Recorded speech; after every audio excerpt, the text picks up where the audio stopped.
Je commence par remercier le bureau de la Société tunisienne de pédiatrie de m'avoir invité pour vous parler du syndrome néphrotique congénital. Pourquoi on va parler du syndrome néphrotique congénital? Parce que ça demeure toujours une pathologie qui est très grave, de morbidité, de mortalité assez élevée dans les pays sous-développés comme le nôtre. Et nous allons voir ensemble les actualités pour le diagnostic étiologique et la prise en charge.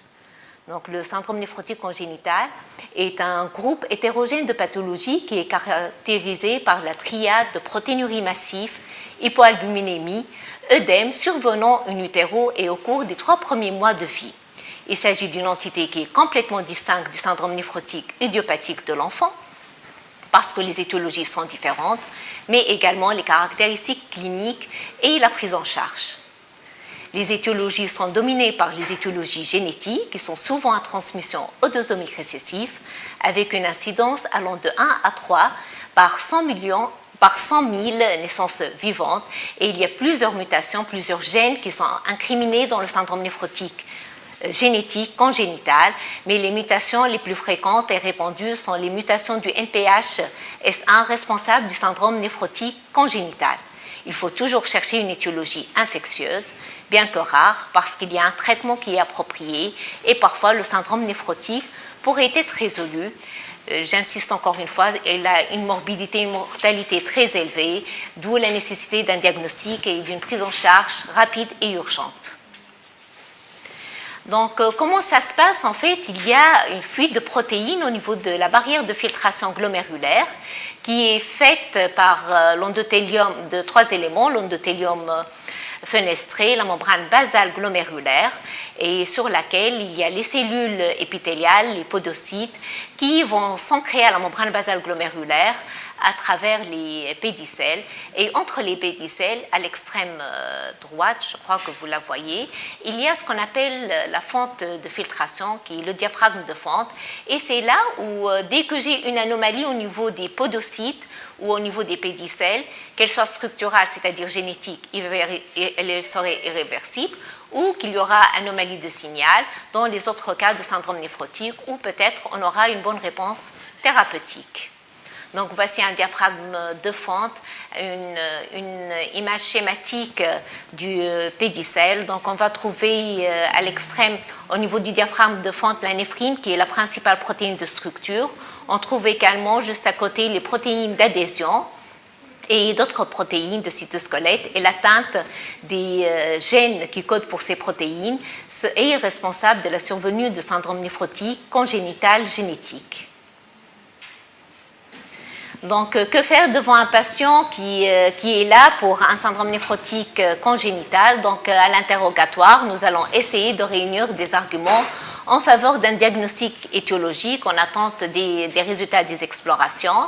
Donc, on va chercher s'il y a une consanguinité, une ethnicité, des antécédents de syndrome néphrotique congénital dans la fratrie, de décès au bas âge également, s'il y a des maladies rénales ou neurologiques dans la fratrie non résolues à la petite enfance. Également, nous allons chercher si dans la période anténatale, il y a une augmentation de la clarté nucale, augmentation de l'alpha-fétoprotéine dans le liquide amniotique, s'il y a un placenta qui est augmenté de poids, de plus 25% du poids du nouveau-né. Et bien sûr, chez l'enfant, le patient, le jeune nourrisson, on va chercher essentiellement des éléments en faveur de complications telles que fièvre, douleur, l'importance des œdèmes. Et à l'examen clinique, il doit être minutieux. On insiste principalement sur la croissance parce que notre objectif dans le syndrome néphrotique congénital, c'est avoir une bonne croissance et un état nutritionnel suffisant. On va insister pour la prise de la tension artérielle, on va évaluer l'importance des œdèmes et voir si nous avons un épanchement pleural, un épanchement péricardie, si nous avons une acide de grande abondance. Et bien sûr, nous allons chercher les complications telles que fièvre, sepsis, hypovolémie. Les dysmorphies faciales ou autres anomalies sont à rechercher. Ça pourrait nous aider pour le diagnostic étiologique et ça pourrait entrer dans un cadre syndromique. Donc le bilan initial, donc, il va comporter principalement des sérologies torches. On peut étayer les sérologies virales à l'hépatite B, l'hépatite C, l'HSV, le HIV et autres. Et en cas de suspicion clinique, on peut associer, on peut chercher également un bilan immunologique, les anticorps antinucléaires, le C3 et C4 si la mère présente un lupus. Et dans certains cas, on peut demander les anticorps antineutrales endopeptidase si le nourrisson ou le nouveau-né présente une insuffisance rénale avec une protéinurie transitoire. Le bilan métabolique serait demandé si nous avons une suspicion de maladie métabolique et principalement une régression psychomotrice qui est associée. Donc la génétique, elle a toute sa place dans le syndrome néphrotique congénital. Plus que 90% des étiologies sont génétiques. Il y a une panoplie de gènes qui sont incriminés, mais près de 80% des mutations touchent les 4 gènes NPHS1, NPHS2, le WT1 et le LAMP2. Donc, avec les avancées en biologie moléculaire, actuellement, on teste de façon plus étendue et extensive. Donc, on a identifié plusieurs nouveaux variants pathogènes probables dans le NPHS1 et le NPHS2. Et nous avons identifié et reconnu d'autres gènes. Pour l'histopathologie, avons classé le syndrome néphrotique congénital en fonction des résultats d'anatomopathologique. Actuellement, l'histopathogénie n'a presque plus sa place. On l'indique si nous avons un syndrome néphrotique non infectieux, un syndrome néphrotique non génétique et qu'on n'a pas d'étiologie. C'est dans ce cas qu'on va faire une biopsie. Donc, les étiologies, donc, il y aura le syndrome néphrotique primaire avec les différents gènes à chercher, les syndromes néphrotiques secondaires, principalement les infections congénitales, le lupus chez la mère et les auto-anticorps néonataux contre l'endopeptidase neutre. Donc, je vais vous parler des gènes les plus fréquemment rencontrés dans le syndrome néphrotique congénital génétique. Donc, le NPHS1, il est responsable du syndrome congénital finlandais, qu'on le trouve finalement pas uniquement en Finlande, mais dans plusieurs pays.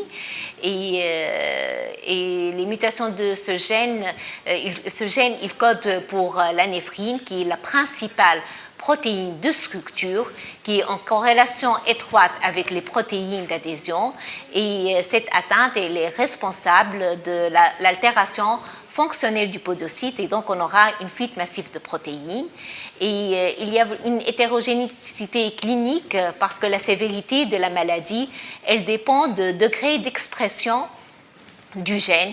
Donc, s'il n'est pas du tout exprimé, là, on se trouve devant le syndrome néphrotique congénital avec les signes dès le premier jour, la protéinurie massive, les œdèmes qui sont très marqués, le gros placenta en anténatal.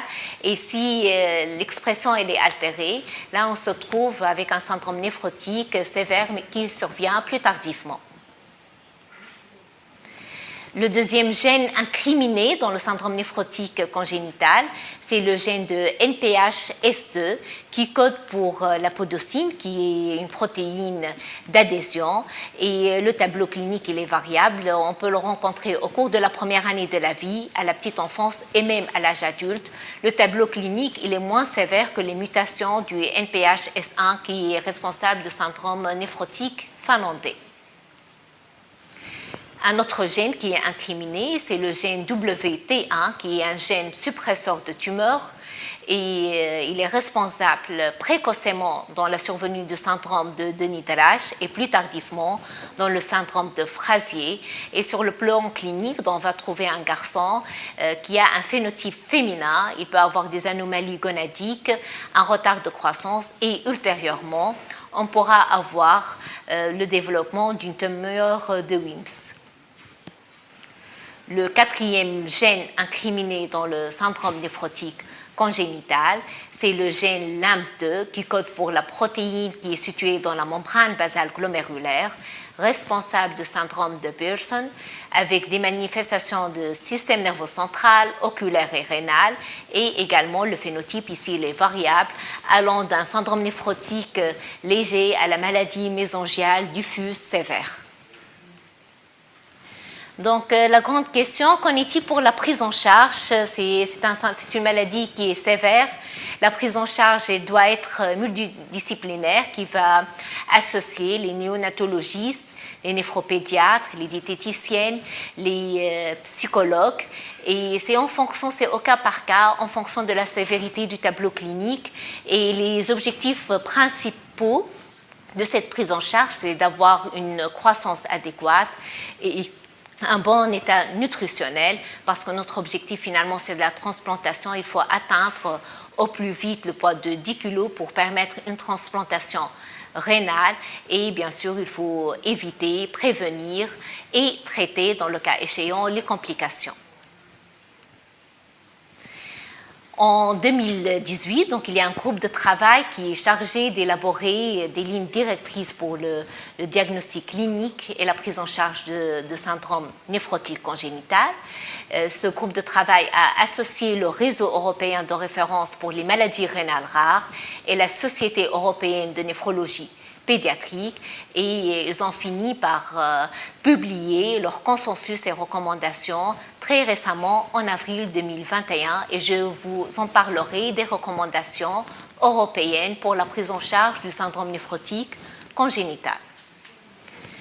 Donc, les œdèmes, qu'en est-il pour la prise en charge des œdèmes? En fait, il n'y a pas de traitement spécifique, donc on va essayer d'éviter le maximum des fluides, des solutions salines, mais il faut de l'autre côté assurer un bon état nutritionnel. Donc, l'apport nutritionnel liquidien doit être concentré. Donc, on va perfuser l'albumine. Les perfusions d'albumine ne sont pas systématiques, donc c'est en fonction des indicateurs cliniques. Si j'ai une hypovolémie et si j'ai un retard de croissance, là, je vais perfuser l'albumine. Mais sinon, on va essayer d'éviter, et en aucun cas, on ne va perfuser l'albumine en fonction des taux d'albumine sérique. Pour l'accès vasculaire, il faut éviter au maximum les cathéters centraux veineux, parce qu'il y a toujours le risque de thrombose, mais dans le cas où il y a une indication à des perfusions d'albumine quotidiennes ou régulières, là, un accès veineux s'impose et il faut mettre le patient sous anticoagulant prophylactique. Et bien sûr, il faut éviter au maximum les voies périphériques et les ponctions veineuses non nécessaires, parce qu'il faut préserver le capital veineux pour une éventuelle fistule artério-veineuse. Les diurétiques, les objectifs de l'urétique, c'est principalement, l'objectif des diurétiques est principalement d'éviter la surcharge volumique. Donc, le traitement de première intention, c'est toujours le furosémide. On insiste à le donner principalement après les perfusions d'albumine, mais selon l'état du patient, on peut être amené à donner plusieurs doses. Il ne faut pas dépasser les 10 mg kg. Et si je vais donner du Lasix plusieurs fois par jour, donc au-delà de 6 mg par kilo, là, il faut éviter de le donner plus qu'une semaine. Et bien sûr, on ne va pas le donner si le patient présente une hypovolémie ou s'il présente une hyponatrémie. Dans les autres cas, on peut parfois prescrire des diurétiques épargneurs de potassium. Pour les agents antiprotéinuriques, et là, on va donner les agents qui agissent sur le système rénine-angiotensine-aldostérone, les IEC, les ARA2, et on va les prescrire à partir de l'âge de 4 semaines. Le captopril, le lopril, il garde toujours sa place, c'est la molécule de choix, et il faut commencer très progressivement en fonction de l'âge du patient, et on peut aller jusqu'à 6 mg par kilo par jour. Et bien sûr, il ne faut pas associer entre l'ARA2 et l'IEC, parce qu'il y a toujours un risque de donner une insuffisance rénale aiguë ou d'aggraver une insuffisance rénale chronique qui est déjà installée. Et s'il y a absence de réponse aux IEC et ARA2, là, on peut prescrire des inhibiteurs de prostaglandine et également à dose très progressive. Avant, on insistait comme traitement sur la binéphrectomie. Et actuellement, les recommandations, pas de néphrectomie précoce systématique. Les études ont montré qu'en comparant les patients qui sont traités de façon conservatrice vs les patients traités par binéphrectomie précoce, il n'y avait pas de différence quant aux complications, à la survie et à la durée aux complications et quand on a pratiqué la transplantation rénale. Donc, on va envisager une néphrectomie unilatérale ou bilatérale chez les patients qui présentent vraiment des complications très graves, comme le retard de croissance, thrombose, les difficultés à maintenir le volémie intravasculaire. Et bien sûr, on va indiquer une néphrectomie bilatérale si le patient présente des mutations de WT1, parce que là, il y a un risque de dégénérescence. La transplantation rénale reste le seul traitement curatif. Actuellement, il est connu qu'un parent hétérozygote, il peut donner son rein à son enfant. Il n'y a pas de risque de récidive. Par contre, un donneur vivant qui a une mutation, même hétérozygote de NPH-S2 avec un variant PR de 129Q, là, il a un risque de survenue de syndrome néphrotique à un âge adulte. Et là, pour ces donneurs éventuels, il ne faut pas les prélever. Qu'en est-il pour le risque de rechute et de récidive? Il y a deux situations. On a un risque de récidive de la protéinurie après transplantation, autre que le rejet et les infections. C'est l'existence de variants homozygotes dans le NPH-S2 type Fa majeur. Et là, dans 100% des cas, il y a un récidive de la protéinurie. Pourquoi? Parce que ces patients n'ont pas du tout de la néphrine dans leur rein natif. Ils vont développer des anticorps antinéphrine et le traitement il repose sur l'immunosuppression, l'échange plasmatique et les anti-CD20. Une autre entité peut donner une récidive de la protéinurie. Ça touche 1 à 2% des patients. Ce sont des patients ayant des variants homozygotes ou hétérozygotes dans le gène de podocyte avec des variants particuliers, mais jusque-là, on ne connaît pas le mécanisme. Et là, donc, c'est la prise en charge, elle comporte principalement les complications. Nous devons surveiller et prévenir ces complications. Il faut les traiter à temps. Donc, les complications aiguës, principalement l'hypovolémie, les événements thromboemboliques, les conséquences de la maladie et les effets indésirables des médicaments. Donc, pour la prophylaxie de la thrombose, donc, elle n'est pas systématique, sauf s'il y a des facteurs de risque tels que l'hypovolémie, des lignes centrales insérées, une thrombocytose, ou s'il y a un antécédent de thrombose.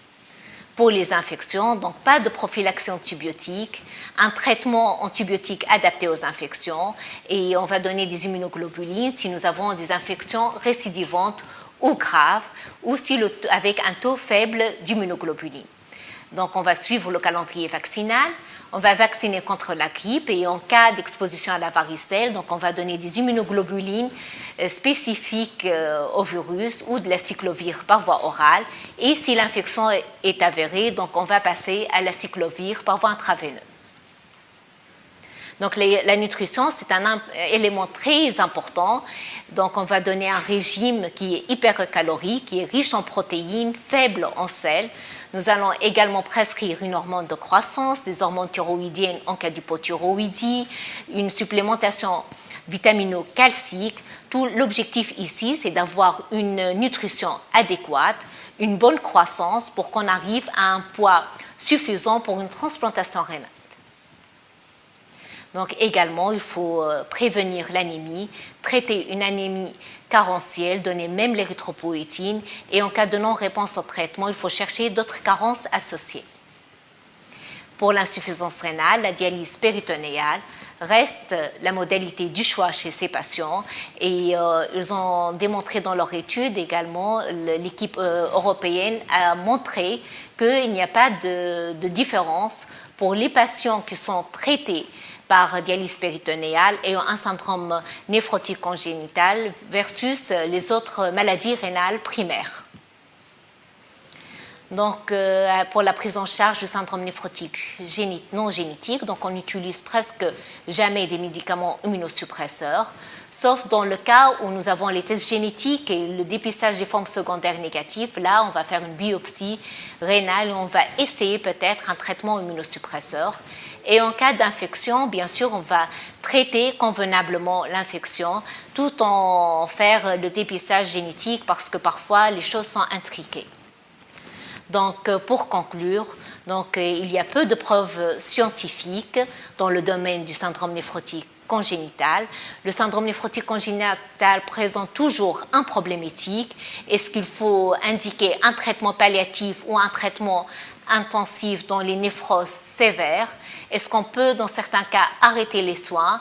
Et on espère dans le futur qu'on ait des thérapies ciblées spécifiques.